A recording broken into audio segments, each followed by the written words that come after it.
4 आतंकवादियों को जो है मौत के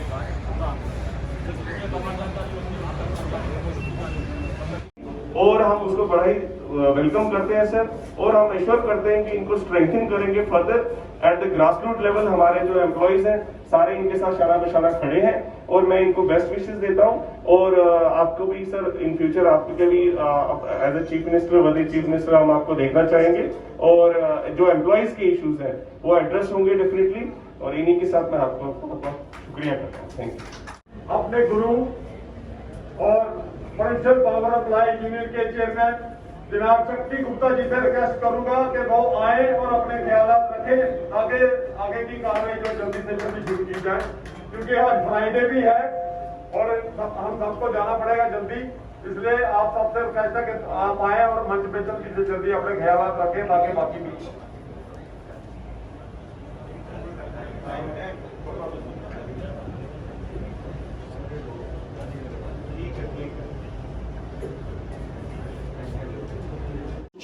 हमारी नोटिस में पहले से भी थी, ये नहीं है कि आज ही हम पहली बार सुन रहे हैं।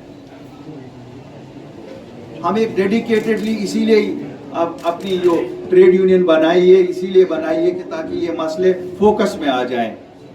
हम सरकार के साथ भी उठाएंगे, लेकिन इस सरकार से उम्मीद कम ही है। जो वक्त की सरकार है इससे उम्मीद कम ही है। मैं दुआ करता हूं कि हम कामयाब हो जाएं अपनी आइडेंटिटी वापस लाने में, रियासत वापस लाने में, और ये चीजें पहली प्रायोरिटी होंगी उस वक्त। जो पॉलिटिकल लीडरशिप है, चाहे जम्मू की है या कश्मीर की है, मुझे लगता है वक्त आ गया है कि हमें सबको मिल बैठ के एक मुहिम जोरदार तरीके से चलानी चाहिए कि हमारी आइडेंटिटी हमें फौरन वापस करो, इर्रेस्पेक्टिव ऑफ कि हम किस पार्टी को बिलोंग करते हैं। मुझे नहीं लगता है इसमें कोई भेदभाव हमें है कि नहीं साहब, रियासत को जब तक ना पुरानी रियासत हमारी वापस आ जाए, जम्मू कश्मीर की आइडेंटिटी वापस आ जाए, ये मसले तभी हल हो सकते हैं। और इंशाल्लाह अपनी पार्टी पेश रहेगी इस मकसद को हुसूल करने में। और मैं आज यहाँ जम्मू से दावत देता हूँ अपने जम्मू के सभी सियासी पार्टियों को, कश्मीर में भी उन सभी को दावत देते हैं। चलिए छोड़िए जो हमारे भेदभाव है, वो तो इलेक्शन में लोग फैसला करेंगे किसे वो चाहेंगे और किसे वो सामने अपने लिए खिदमतगार के तौर पे लाएंगे। एक मकसद में हम इकट्ठे हो जाएं कि अपनी पहचान वापस लाएं। शायद मैं आज अपनी पार्टी की लीडरशिप जो यहाँ बैठी है, इनको एक चीज के लिए मुबारकबादी देना चाहता हूँ। जिस वक्त 8 अगस्त को ये पार्टी सामने आई, उस वक्त 3 खदशे यहाँ थे।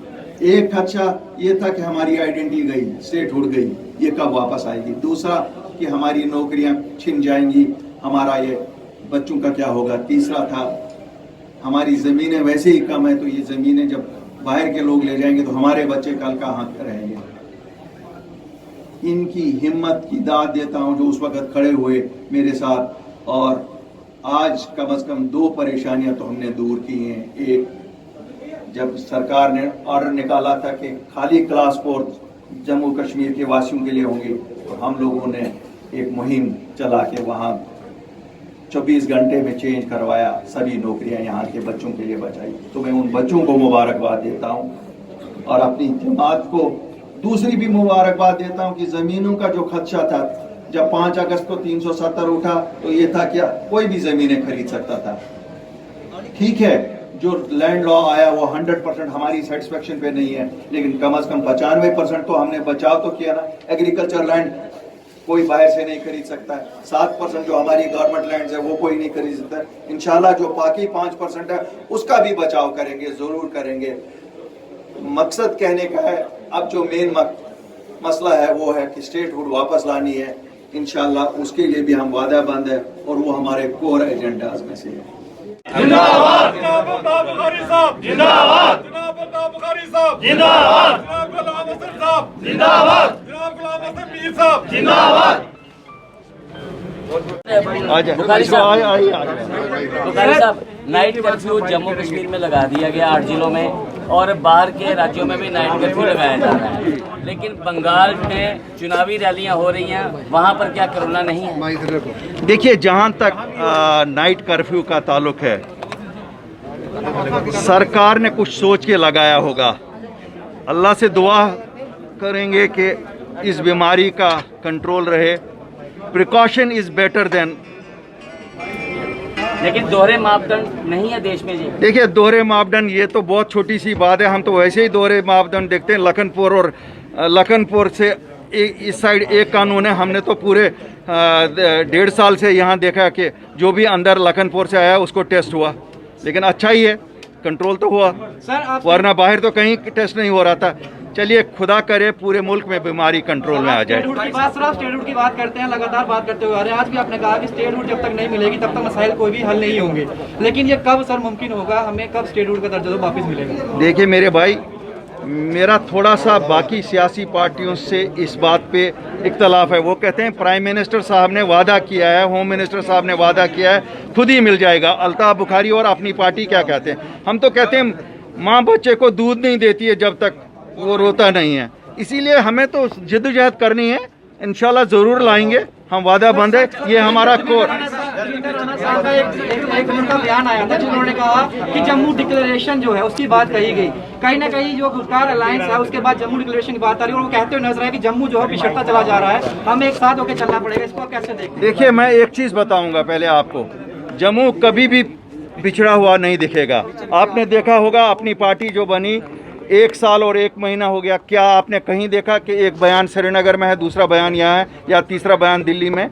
हमने उस वक्त भी कहा है कि हम एक ब्रिज के तौर पे काम करेंगे और साझे मुद्दे हैं हमारा अब कोई ऐसा मुद्दा नहीं है जो अलग है कश्मीर का या जम्मू का। इसलिए ये बातें करने की जम्मू पिछड़ा रह गया या कश्मीर पीछे रह गया, ये गलत बातें मैं वेलकम करता हूँ। अगर उनको भी अब नेशनल कॉन्फ्रेंस की लीडरशिप को भी अब यही ख्याल आ गया है जो उनको 60 साल पहले भी आना चाहता, 70 साल पहले भी आना चाहता, अब अगर आ गया ठीक है, इट इज़ वेलकम। जो भी चीज़ जम्मू और कश्मीर को आपस में नज़दीक लाएगा दैट इज़ वेलकम। अपनी पार्टी उसका वेलकम करती है। और सबसे बड़ी बात है, कितनी भी कोशिश हो, जम्मू और कश्मीर के लोग वैसे ही आपस में करीब हैं, इनको कोई नहीं दूर कर सकता।